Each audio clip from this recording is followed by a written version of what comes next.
Οι ειδικευόμενοι γιατροί είναι για 7η μέρα η επίσκεψη εργασίας τους, με αποτέλεσμα όλο το φορτίο και κυρίως σε κρίσιμες κλινικές όπως είναι η χειρουργική, για αυτή φημίζεται το Τζάνιο νοσοκομείο, να πέφτει πάνω σε 3 γιατρούς, ο διευθυντή και 2 επιμελητές. Πολύ γρήγορα να μας περιγράψει ποια είναι η κατάσταση ο κύριος Νίκος Βλαχάκος, επιμελητής στη χειρουργική κλινική. Να μας πει πόσα περιστατικά είδατε, κύριε Βλαχάκο, στην προηγούμενη εφημερία σας. Καλή σας ημέρα, κύριε Τσαπανίδου. Να πούμε ότι η επίσκεψη εργασίας ξεκίνησε από την προηγούμενη Πέμπτη, από την πρώτη γενική εφημερία, όπου το ιατρικό προσωπικό ήταν μειωμένο περίπου κατά το 1 τρίτο με 1 τέταρτο. Με αποτέλεσμα η επίσκεψη των ειδικευομένων, δηλαδή οι 6 ειδικευόμενοι που πληρώνουν την εφημερία, να απέχουν τις εργασίες των και το βάρος όλων να επιφορτιστούν ένας επιμελητής και 2 διευθυντές. Καταλαβαίνετε ότι αυτό ήταν εξαιρετικά δύσκολο να βγει, βλέποντας 102 περιστατικά στο 24ωρο, εκ των οποίων τα 35 ήταν τροχαία, να είναι εξαιρετικά δύσκολο να αντιμετωπιστούν όλα.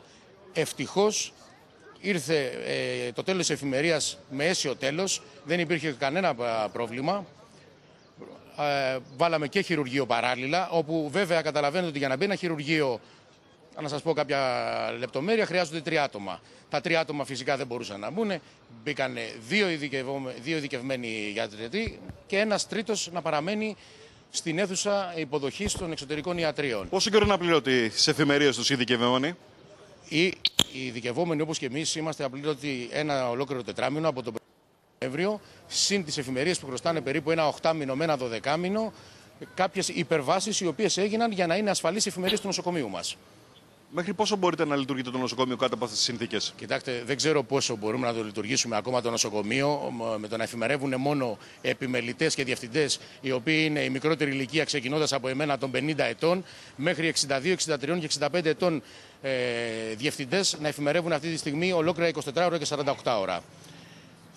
Το Υπουργείο το γνωρίζει το θέμα? Νομίζω ότι το Υπουργείο το γνωρίζει το θέμα, πλην όμως το Υπουργείο παραμένει στην κατάσταση ότι αφού βγαίνουν οι εφημερίες με τους ειδικευμένους ιατρούς, πάρα πολύ ωραία, τα πράγματα κυλάνε ομαλότατα. Δυστυχώς δεν κυλάνε ομαλότατα.